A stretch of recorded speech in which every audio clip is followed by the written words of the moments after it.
my head. Give me a bromo seltzer. It is 1 o'clock, Mr. Basan. Yeah?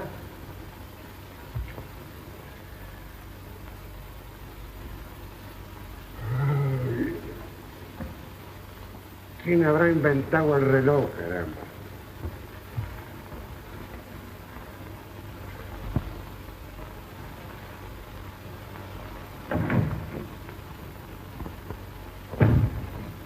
Mary. Present. Peggy. Present. Betty. Present. Johnny. Present. Did you sleep well, babe? Oh, very well. All right. ¿Durmieron bien, muchachas? Yes. Macanudo. Look, New York. New York. Mary, Peggy, Betty, Judy, rubia de New York. Cabecitas adoradas que vienen de amor, dan envidia a las estrellas. I'm in the house of Sidel Silhouette, who was Julie in the films with Gardel. Sidel, it's very nice to be here in your house, and I appreciate the time you give me for this interview. Es como el cristal, la risa loca de Julie. Es como el cantar de un manantial. We've been listening to some records of Gardel, and we have a very nice time remembering the time you were in the films. Do you recall when you were in the studios with Gardel and the films you made? Yes, I do. Certainly it's happy memories, and I feel as though Gardel is still alive. I thought very much of him. He was a wonderful person, and I liked him very much, and he was just a nice person to be with, and a natural sort of person that didn't put on neat airs, and was a perfect gentleman. In the film Del Tango on Broadway, you were Julie, is that correct? That's right. There were 4 girls, as I recall, Mary, Peggy, Betty, Julie, and you were Julie, right? Julie. Do you remember how were you chosen for the film? Well, this is a very peculiar incident. At the casting office, when the casting director came over to me, and I never knew him before, maybe saw him once when I left my picture, and he said to me, would you mind stepping into this office? And I did. I sat down, and I just waited. And to this day, I don't know why he selected me to sit from 100 girls at least waiting to be selected. However, they all appeared, the director, the scenario writer, Alfred LaPera, Carlos Gardel, and the agent was standing there in this room, and I was still sitting, and nobody even paid attention to me. When the director, he was a French director, said to the agent, I would like to have 5 girls that could speak Spanish, blondes. Well, I figured, well, I'm finished. However, he came back and he said, I can't find one that could speak Spanish. I said to myself, well, we must be awfully ignorant. Well, after a while, this director looks at me and says, well, what is she doing here? He said, well, she's one of the girls that I thought would be nice for your picture. And he asked LaPera in Spanish if I would do. And he said, oui, oui. Well, that's the only word I know in French. And I became excited, and I was selected as the girl, as Julie in the picture. That's about all as far as the, what would you call it, interview went on, and the rest, when I had to start work, and which was very exciting for me, as this was really my first picture that I did. I didn't know what to expect, and we were told that we were to wear only brasiers and panties, for the part. I went out and got myself a beautiful pair. We got on the set. The director started telling us what to do. We went, the makeup man started working on our bodies. When I remember a little incident, a woman was chaperoning her daughter, and she said to this man, don't you feel that personal when you touch a girl's body? Oh, come on, he says, they're all like a piece of wood as far as I'm concerned. No sooner did he say that, when somebody comes in and says, sorry, girls, put your slips on. Well, we had to put our slips on. Then they came in again and said, sorry, girls, put your dresses on. That's after getting myself a nice pair of brassiere and panties. I had to put my dress on to cover that up. Well, it was a lot of fun, and then we started making the picture. And they selected the girls for the different various parts. However, it seems that they asked me whether I wouldn't mind if I slept in the bathtub in one of my scenes. So naturally, why should I object? All my life I wanted to sleep in the bathtub, and this was a good opportunity for me. And I slept in the bathtub. And it was a lot of fun. I really enjoyed it very much. But this is very funny. In one part, they took a, what do you call it, a close-up of me. And the director had everything set. The man was ready to run the film when all of a sudden, as he says, roll, and I'm still getting into action. The films fall on the floor, and it was a mess. The director became hysterical. I don't have to tell you the temperament of the French. Seeing that, to me it was very humorous, and I started to laugh, which got him more furious. However, they did the film, and the scene was taken. So much for that. Were you in any other films after that, Sidel? Yes, I did another picture with Carlos Gardel, but I can't remember that. Probably it wasn't too important for me. I can't remember it too well. Also did some pictures with Melvin Douglas, Preston Foster, and Lila Lee. But the best picture and the most impressive picture that remained in my memory was doing this picture, La Tango on Broadway with Carlos Gardel. I'll never forget it as long as I live. And the memory of Gardel will always live in my mind. I have records of Gardel. I speak of him constantly. I feel as though he's alive, he's somewhere where I could just get it. If I was able to reach him on the telephone.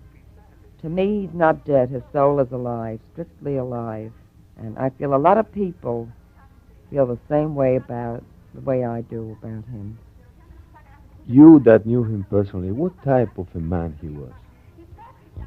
Well, I think he was the swellest man I've met. I mean, I could just see him. To me, he looked 25 years old, and then when I was told he's 44, I couldn't believe it.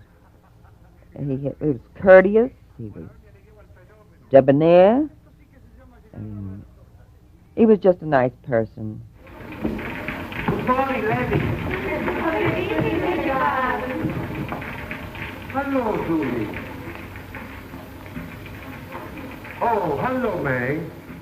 Did he speak in English at all? Well, he spoke English, very poorly, but he spoke English. And did you speak any Spanish? No, I didn't, but we understood each other very well. What do you recall about his personality and his voice? He had a beautiful voice. I'll never forget his voice.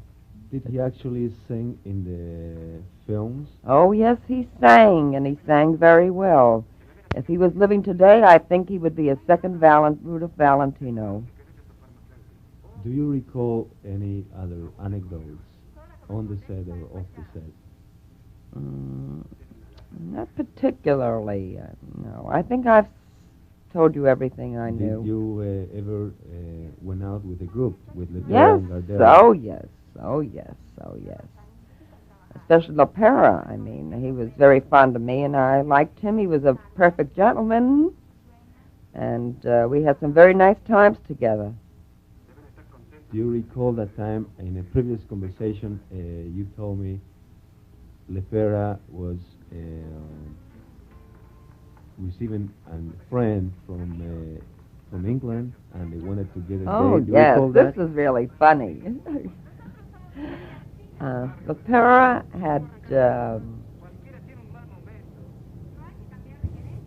had made a date, wanted me to make a date with some man that he expected to come in from England. And he asked me if I would get a very nice girl, attractive girl for him. Well, I was that type of person that always wanted somebody else to enjoy themselves. And there was a girl living in my neighborhood that wasn't, I wouldn't say attractive, but she was a clever girl and a nice girl. And I thought, well, I'll take her along with me, let her see what it is to be with celebrities. However, when I got to the place and I walked in and I introduced them, well, this man was a very handsome man that he had along. I don't know, he must have been some celebrity, too. I don't recall his name. And when I introduced them, Lepera asked to see me in another room, and when I got there, he was very much annoyed with me, saying, well, couldn't I do better in selecting a girl? I said, well, I didn't know the type of man he was in the first place. If I had known, I would have made a better choice. But I didn't think it made a difference. We were all going out and having a good time, and the company is the most important thing. He says, well, no, he says, every man likes an attractive girl, and if I didn't think, he said, I think you're he liked me very much, but he says, if I wasn't attractive, he wouldn't even look at me. Well, I think I was flattered. So, however, I said, well, he said, well, I'll tell you, he says, I will give the girl car fare, taxi money to go back home. I said, well, I'm sorry, Lepera. If I can't have this friend with me, I'll have to go home with her because I don't do these things. I don't think I'd like to hurt anybody. It isn't fair. It's only a matter of one evening. We really could make the best of it. Well, he saw it my way, and we went out, and we really had a nice time. And that was a very, one of the incidents I had with Alfred Lepera. After these films, did you think of continuing on becoming an actress? Or Well, to tell you the truth, after this happened and after this thing happened and I worked in a few other films, well, I never took it too seriously because I really had to make a living and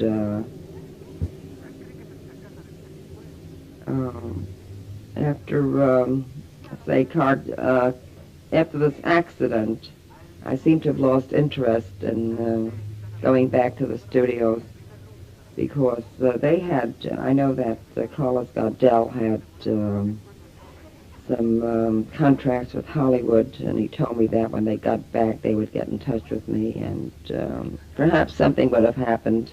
So they really like you then? Yes, they like me. I don't know why, but they like me. Where were these films made, though? At Astoria, Long Island. I see. That was the Paramount Paramount Studios. Do you recall any incidents during the filming of your part on the tango Broadway? The car. Well, the only thing is, there was one scene that he had to drive a car, and we 5 girls were in the car. We were a little bit nervous as we found out that Carlos Gardel does not drive a car, and he had to drive about 20 feet. So naturally, we were just a little bit nervous. Maggie, Maggie, Betty Suri, rubia, the You told me before that you didn't have much interest in continuing in the movie business because you actually wanted to make make a living, of course. How much were you paid for this for the parts in the film? I don't think we were paid more than between $7 and $10. I don't remember. It was between $7 and $10. Is that per day? Per day, and that's supposed to be pretty good at that time. How long did your part? I really don't know how long it lasted. Well, now I would like to ask you, when and how did you learn about the death of Gardel? Well, after the picture was made, I took a trip to Chicago to visit with some cousins. And one day reading the paper, it was a great shock to me. That was a journal, and it was the greatest shock of my life when I read that. Then several friends sent me in articles about his death, which I already had been informed before that, and it was a very big shock. It's hard to explain. It was a great shock to me, especially not only working with the person, but after socializing with them. You told me previously that something that I think is very touching, that when you learn about Gardel's death, to you was somewhat like learning of John F. Kennedy's death. That's right. I felt the same way. In fact, I feel the same way about the two deaths. I mean, and John F. Kennedy's death is, I'll never get over it. And I feel that I'll never get over Carlos Gardel's death. And I feel the same way about the two of them. Sidel, do you think if Gardel had survived the accident, had not died, do you think he would have become another Valentino or Chevalier? Definitely, without a doubt. From a woman's point of view, how do you think Gardel would have impressed the American women? The same way Chevalier and Ruta Valentino did. Maybe better, who knows? Well, Sidel, I appreciate very much the time you have given me. It has been to me a great privilege and honor to make this interview with you, and thank you very much. Thank you. I enjoyed this. Mary, Peggy, Betty, Judy, rubia de New York, cabecitas adoradas que vienen de amor, dan envidia a las estrellas, yo no sé vivir sin ella. Mary, Peggy, Betty, Judy, de la mía flor.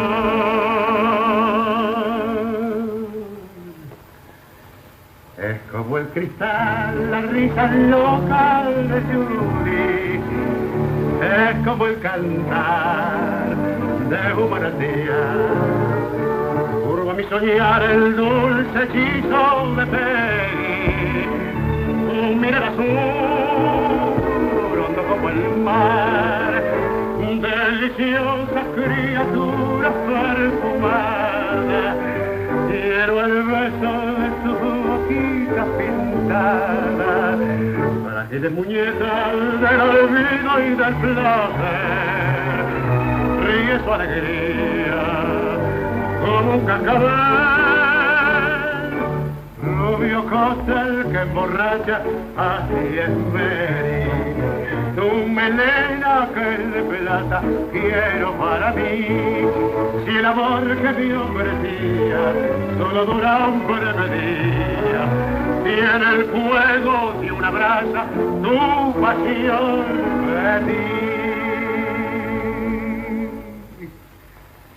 Es como el cristal, la risa loca de Penny, es como el cantar de un manantial.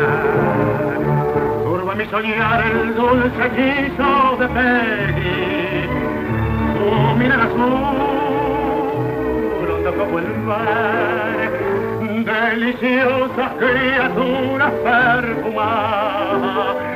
Quiero el beso de tu boquita pintada, frágiles muñecas del olvido y del placer. Ríen su alegría nunca